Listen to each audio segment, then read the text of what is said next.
Hi, I'm Matthew. Today we're going to be talking about doing benchmarking problems when we have to worry about both data hazards and control hazards. So in the past, when we did pipeline benchmarking problems, we assumed that we had no data hazards and no control hazards, but that isn't actually very realistic. So today we have these instruction breakdowns. We have all of the different ways that we could produce a data hazard and a control hazard listed down here. And we're going to solve this problem and figure out how many cycles the program will take to execute when we handle our control hazards with speculate not taken and squash. We handle our data hazards with detect and stall. So to start off with, we know that these four items here, an add or nor followed immediately or one after by a dependent instruction, and an LW followed immediately or one after by a dependent instruction are the only things that can cause data hazards. And we also assume that all these percentages are completely independent of each other, so any add or nor that is in this category won't be included in that category and vice versa. So to start off with, I just want to count up how many adds and nors, load words, and BEQs are in each of these categories and work from there. So we know that we have 1,000 instructions to begin with. 20% of our add nors are followed immediately by dependent instruction. So 300 add nors to begin with times 20% gives us 60 add nor followed immediately by dependent instruction. Then we move on. We still have 300 add nors, and 15% of them are followed one after by dependent instruction. So that's 300 times 15% gives us 45 adds or nors followed one away by dependent instruction. Now we can look at our LWs. We know that LWs make up 20% of our program as a total, or 200 LWs total. 30% of those are followed immediately by a dependent instruction, and 10% are followed one after by a dependent instruction. And so these give us 60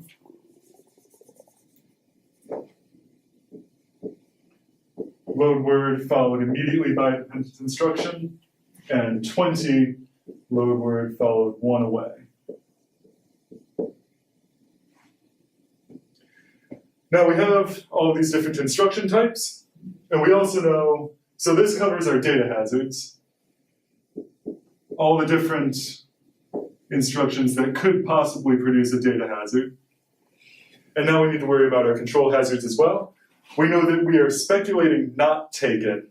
So every time we have a branch that is taken, we will have to insert 3 no-ops to fix our incorrect prediction. And we know that 30% of our BEQs are taken, so we know that 30% of BEQs will be a wrong prediction that we'll need to fix with our control hazards. And so we know we have 250 BEQs to start with,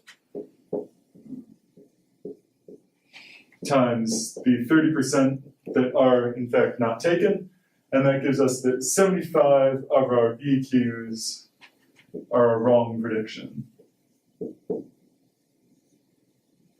And this covers the control hazards. So now that we have all of these actual quantities, we can go through, knowing that we're doing detect and stall and speculate not taken, and figure out how many stalls we insert under each of these different cases. We can add up the total number of stalls that we do, add that to the total number of cycles that we would normally execute for this program to get the total number of cycles that it takes for the program as a whole, including the data and control hazards. So detect and stall means that we need a 2-instruction buffer between instructions that are dependent on each other. Meaning that if you have, in these cases, instructions that are followed immediately by a dependent instruction, the actual data path will insert 2 stalls between after this instruction and the instruction that's dependent on it. And in these cases, when you have an instruction that is followed one away by an instruction that is dependent on it, the data path will insert one stall each, because it only needs to insert one no-op in order to get that 2 instruction buffer that it needs to handle the data hazard properly. And then for control hazards, every time we have an incorrect prediction when we're squashing, we always insert 3 no-ops, or it's as though we inserted 3 no-ops, because our BEQ will be in the mem stage, and it will set the instructions that are in the IFID, IDEX, and EX mem registers, all the no-op, reset the PC to something else, and continue execution from there. So every incorrect prediction is the same as inserting 3 no-ops into the program, or 3 stalls. So all we need to do now is multiply all these and add them up to get the total number of stalls that we are incurring for this program. And so we see that this one is 120, this is 45, this is 120, this is, I didn't actually write that very well, but it's down there. This is 20, and this is 3 times 75, which is 225. And then if we add all of those numbers together, that will give us the total number of stalls, which is 530 stalls. So now, we know that our normal program was 1,000 instructions. We have 530 stalls. We just need to take the 530 stalls and add it to the number of cycles that our program would have needed to execute without the hazards. And so remember that when you have an instruction, or when you have a program that is 1,000 instructions long, or any number of instructions long, the number of cycles that it takes to pass through the pipeline is that number plus 4, because it takes 4 cycles to fill up the pipeline before the instructions start finishing execution. So we have 1,004 cycles normal plus 530 cycles of stalling, which gives us 1,534 cycles for a program to execute when we are dealing with our control hazards, speculate, not taken, and squash, and we're dealing with our data hazards as detect and stall. Now I'm going to go through and do this again, except this time assuming that we're doing detect and forward instead of detect and stall. So now let's do the benchmarking for detect and forward. We still have the same number of instructions here that could potentially cause a data hazard, the same as we had before. But now that we're doing detect and forward, we don't need to worry about a great many of these potential data hazards, because adds and nors followed immediately or one after by a dependent instruction. The data forwarding can handle those, and so we don't need to insert any extra stalls. And for LWs, we only need to insert an extra stall when we have an LW followed immediately by a dependent instruction, and it just inserts 1 no-op, or 1 stall. And then the LWs that are 1 away from their dependent instruction also don't need to stall at all.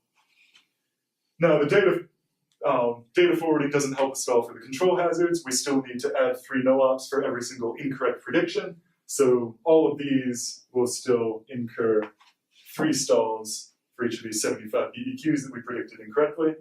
But now when we actually multiply these together, we get 60 stalls for the LWs followed immediately by a dependent instruction, and the same 225 stalls for incorrect BEQ predictions. Adding these up, we only get 285 stalls this time, as opposed to our 530 that we had last time. And now, again, we still have our 1,000 instructions, so normally it would take 1,004 cycles for a program to execute. So 1,004 plus 285 stalls gives us 1,289 cycles for our program to execute when we're still doing speculate, not taken, and squash for the control hazards, but we're instead doing detect and forward for our data hazards. Hopefully this will give you a good idea of how to tackle these large benchmarking problems, the culmination of all the benchmarking problems that we've done thus far.